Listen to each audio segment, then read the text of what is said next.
Hello दोस्तों, मैं हूं सीए दिव्या अग्रवाल और आप देख रहे हैं टैक्स विदाउट टीयर्स। अक्सर आपने ये कहते सुना होगा टैक्स पेयर्स को कि डिपार्टमेंट से नोटिस आ गया है, हम बहुत परेशान हैं, कोई गलती नहीं है, हमने कोई फॉल्ट नहीं किया है, फिर भी ऑफिसर हमें नोटिस भेजते रहते हैं। तो दोस्तों, अब आपको परेशान होने की जरूरत नहीं है, बिकॉज अब ऐसे ही कोई भी आपको शो कॉज नोटिस नहीं भेज पाएगा। आप कहेंगे, आप सोचेंगे कि मैं ऐसे क्यों बोल रही हूँ, तो इसके लिए मैं आपको अभी डॉक्यूमेंट पे लेके जाऊंगी कि कहाँ ये लिखा है और कैसे लिखा है। वो दोनों ही चीजें मैं आपके साथ शेयर करने वाली हूँ। इससे पहले दोस्तों, अगर अभी तक आपने मेरे चैनल को सब्सक्राइब नहीं किया है तो प्लीज इसको सब्सक्राइब कीजिए, साथ ही बने बेल आइकन पे क्लिक कीजिए ताकि आपको रेगुलर वीडियो अपलोड्स का पता चल सके। साथ साथ आप मुझे लिंक्डइन, ट्विटर, फेसबुक और टेलीग्राम पर भी फॉलो कर सकते हो। इसके अलावा दोस्तों, आपकी रिक्वेस्ट पे ऑलरेडी मैंने अपनी मोबाइल एप्लीकेशन लॉन्च करी है टैक्स विदाउट टीयर्स, जो एंड्रॉइड और iOS दोनों पे है। ठीक है, आपको क्या करना है, आपको एप्लीकेशन डाउनलोड करनी है। यहाँ पे आपको फ्री प्लस पेड दोनों कंटेंट मिलेगा। रीजन बीइंग, बहुत सारे व्यूअर्स मुझसे पूछ रहे थे कि आप कोर्सेज लॉन्च कीजिए, हमें रिटर्न्स फाइल करनी सीखनी है, हमें और नोटिस पे रिप्लाई कैसे करना है। तो gradually I am coming up with various paid courses, so you can go in and opt for the same also. So now coming over to today's topic. दोस्तों, अब मैं आपको क्या कह रही थी, शो कॉज नोटिस की बात मैं कर रही थी आपसे कि अक्सर डिपार्टमेंट से आपके पास शो कॉज नोटिस आते हैं और आपको समझ नहीं आता कि हमारी ऐसी क्या गलती हो गई है, क्या हमसे कंप्लायंस लैप्स हो गया है जिस वजह से ये नोटिस आ रहा है, या अननेसेसरी क्यों डिपार्टमेंट हम पे नोटिस इशू कर रहा है। तो अब दोस्तों, डिपार्टमेंट आपको तंग नहीं कर पाएगा। क्यों नहीं कर पाएगा? क्योंकि देखिए, ये डॉक्यूमेंट है आपका जो अभी इशू है, indicative guidelines for the issuance of the show cause notice. ठीक है, दैट मींस अब आप पे शो कॉज नोटिस ऐसे ही नहीं इशू होगा, रादर इनके ऊपर भी अब गाइडलाइन है, ऑफिसर्स के ऊपर भी, कि इन गाइडलाइंस को फॉलो करोगे तभी आप नोटिस इशू कर सकते हो, अदरवाइज आप नोटिस नहीं इशू कर पाओगे।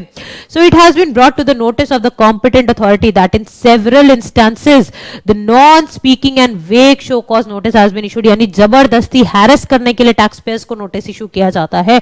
तो ऐसी सिचुएशन में क्या करें?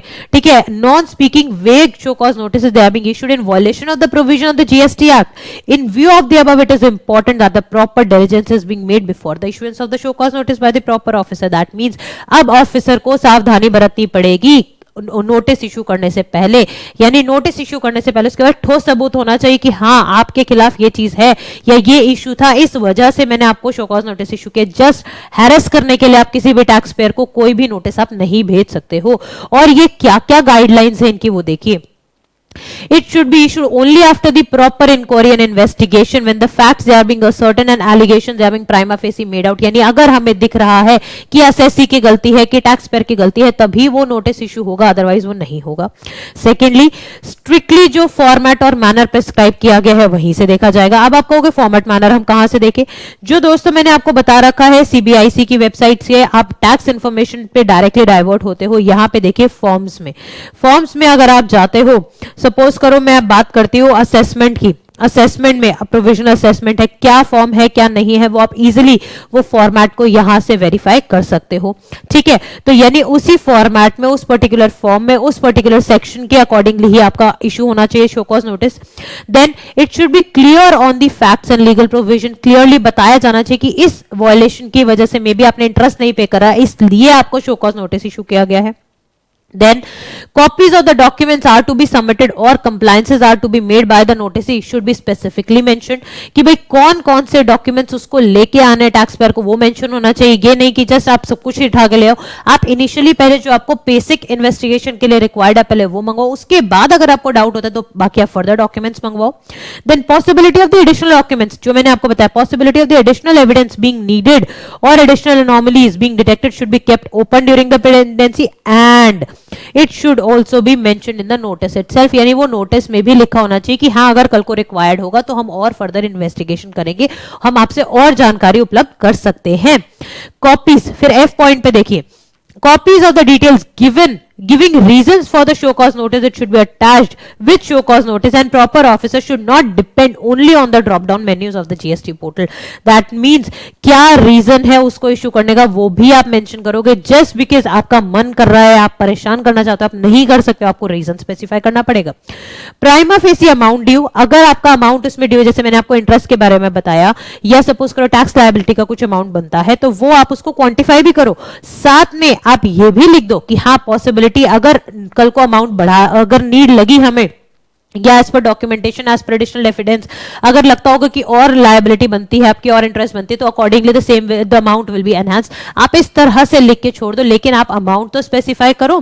फिर it should be clearly mention whether the noticee wishes to be heard in person और नॉट।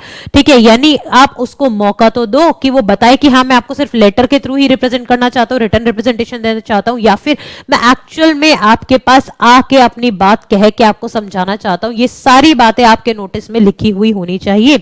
फिर द अथॉरिटी जिसने ये शो कॉज नोटिस इशू किया है वो अपने बारे में भी बताएगा कि कौन से वर्ड से हो, कौन सा डेजिग्नेशन है, क्या रेंज है, क्या ईमेल आईडी एक्सेट्रा, ताकि आपकी आंसरेबिलिटी सेट हो कि इस डिपार्टमेंट में इस ऑफिसर ने मेरे को नोटिस इशू किया था।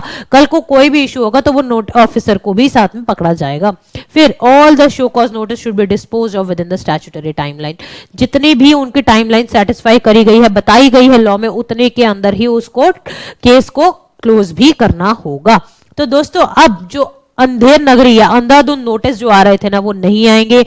गवर्नमेंट ने भी ये बेसिकली डॉक्यूमेंट इशू किया और कहा है कि आपको अगर आपके पास सॉलिड रीजनिंग हो, सॉलिड रीजंस हो, आपको लगता है कि गलती हुई है, तभी आप शो कॉज नोटिस इशू करो। और उसमें भी सावधानी बरतो कि कैसे आपको इशू करना नोटिस, ऐसे ही नहीं कि कुछ भी आप भेज दो। तो ये बहुत ही वेलकमिंग स्टेप्स है, बहुत ही बेहतरीन है, टैक्स पेयर्स के लिए फायदेमंद है। उम्मीद करती हूँ आपको ये वीडियो अच्छा लगा होगा। अच्छा लगा है तो प्लीज कमेंट करके बताइए। कोई आपको परेशानी है तो आप कमेंट भी कर सकते हैं। साथ ही साथ मेरी मेल आईडी में मैंने आपको दे रखी है, आप उस मेल आईडी पे कमेंट करके आप बेसिकली मेल भेज सकते हैं, अपने कंसर्न्स रेज कर सकते हैं। Thank you so much friends and have a nice day.